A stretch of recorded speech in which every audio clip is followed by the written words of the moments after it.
d'Afrique et pauvres, sauvages, avec des guerres, des conflits, sans nous préciser que c'était leur vache à lait. Nous poussons parfois nous-mêmes à avoir peur d'y retourner pour les vacances ou pour développer car on a été trop déracinés.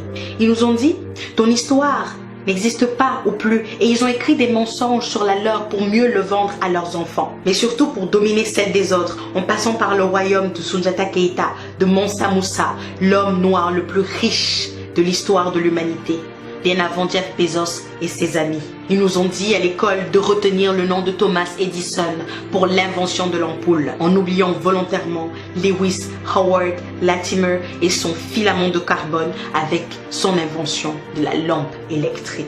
Ils nous ont dit que l'Égypte antique de Toutankhamon, Ramsès, Khéops, mais aussi Hotep, scientifiquement prouvé noir, était une thèse complotiste. Et que la terre des Noirs, traduit par Kemet, ne prouvait rien, malgré la forte ressemblance des traits physiques des Noirs aux statues égyptiennes. N'oublions pas les nez cassés. Et puis ils ont dit que Yoyot, Jean Yoyot, leur égyptologue de tous les temps, lui et lui seul détenait la vérité sur l'histoire de l'Égypte.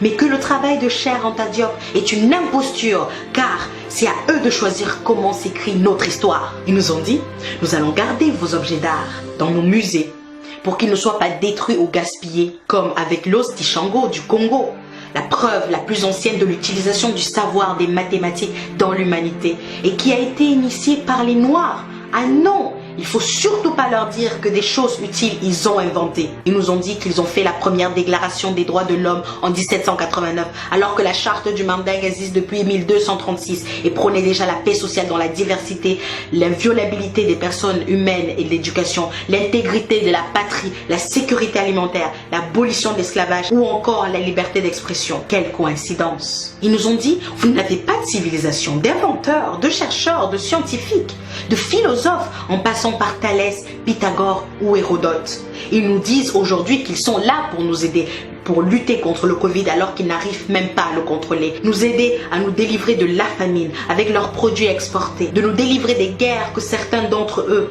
ont créées dans leur propre intérêt. Alors, ils ont créé des ONG pour donner du sens à leur vie, sans toutefois aider la vie de celles qu'ils prétendent protéger. Ils sont venus avec le FMI, la France-Afrique, le CFA, l'ECO et même le UN aujourd'hui. En toute sincérité, ils nous ont dit, et on y a cru pendant des siècles et des siècles jusqu'au 21e. Sincèrement, éperdument, naïvement, on s'est laissé convaincre et on a accepté ces mensonges. Et aujourd'hui, on nous traite de complotistes lorsqu'on veut rétablir l'histoire qu'ils ont falsifiée. Sommes-nous si faibles? Avons-nous oublié les recherches de Cheikh Anta Diop sur l'Égypte antique noire et leurs prouesses mathématiques, arithmétiques, scientifiques, agricoles et en médecine et en architecture, en littérature mais aussi en politique? Avons-nous oublié Madiba Mandela, Angela Davis, Thomas Sankara, Rosa Parks, Patrice Lumumba, Martin Luther King, Myriam Makeba, Malcolm X, Aimé Césaire et tous les autres? Et puis à moi, ils m'ont dit, ça y est, tu as la nationalité. Comme Adama Traoré, ta vie va changer. Et mes origines les ont toujours obsédées. Ils m'ont dit, il faut t'intégrer. Je me suis exécutée et j'ai parfois oublié mon passé. Ils m'ont dit, oublie ton passé pour avancer, alors que c'était juste pour me manipuler. Ils m'ont dit, arrête de parler, de te victimiser. C'est mieux ici comparé aux États-Unis. Chez nous, il y a l'égalité, du moins sur le papier. Ils m'ont dit, ta coiffure ne convient pas au poste. Je suis allée défriser, tisser, les cacher. Ils m'ont dit, ton accent est trop prononcé. J'ai commencé à whiteiser. Ils m'ont dit, ton nom n'est pas assez francisé. J'ai pensé à le changer.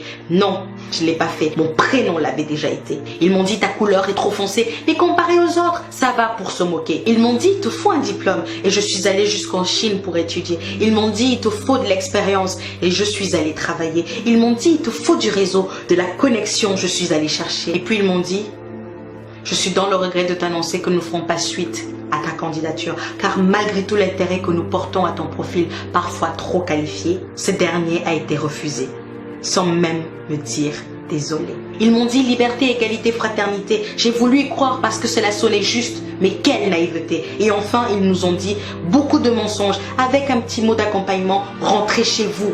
Et ça au moins, c'était vrai. Chers amis, chères sœurs, chers frères, chers pères, chères mères, pour que la vérité et le respect, la cohésion, la paix, pour que le Black Lives actually matter, il va falloir qu'on se réapproprie notre histoire, qu'on la transmette à nos enfants comme la Chine le fait avec les siens pour la réhabiliter. Il va falloir qu'on apprenne que le communautarisme qu'il pointe du doigt, c'est pour nous éloigner de la force économique qui va nous mener à cette dignité tant quémandée. Il va falloir consommer noir ou buy black. Cela va nous faire avancer. Il va falloir rentrer en Afrique, comme ils le disent, rentrer chez vous, pour que le continent soit enfin développé. Il va falloir qu'on se réapproprie nos terres que la Chine achète par milliers pour ne pas se retrouver expropriés. Il va falloir qu'on construise notre identité sans oublier notre passé. Il va falloir qu'on se réapproprie notre économie avec l'aide d'investir au pays. Il va falloir qu'on ait l'estime de nous-mêmes avec les vidéos de Mukwesa, Grandeur Noire, Pensée Kamit, Lenny Muga, Kemi Seba, mais aussi Crazy Sally et Soudei. Il va falloir comprendre la politique pour s'asseoir en tant qu'égal face à l'Asie. Je parle de la Chine. Il va falloir tous les jours appliquer ce qui a été dit pendant les rassemblements d'Adama et de George, car ce n'est pas fini. Il va falloir améliorer notre image comme le font les pays asiatiques en faisant du storytelling ou du marketing. Il va falloir s'insurger face à nos gouvernements qui laissent perdurer ce mépris. Il va falloir dénoncer, mais il faudra agir aussi.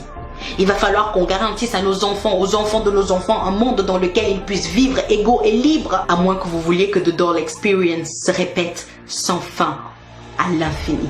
Il va falloir qu'on leur dise qu'il faut qu'ils soient fiers de cette couleur ébène avec plusieurs nuances et coloris. Il va falloir détruire les chaînes mentales.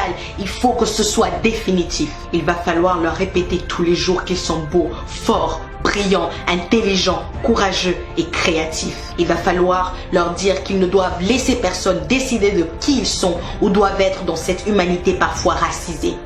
Il va falloir leur dire que personne ne fait le choix d'être noir ou blanc car ce sont des couleurs créées pour diviser. Il va falloir se demander si nous allons continuer d'accepter qu'ils nous dictent notre conduite et surtout qu'ils nous autorisent cette liberté ou allons-nous l'arracher. Il va falloir être prêt car ça va être difficile. C'est un combat qu'ensemble nous allons, main dans la main, gagner pour que le racisme ordinaire, institutionnalisé, systémique, étatique ou ethnique soit enfin dans ce monde éradiqué. Il va falloir arrêter de nous plaindre pendant une semaine et puis retourner à nos seules filles. Plouf!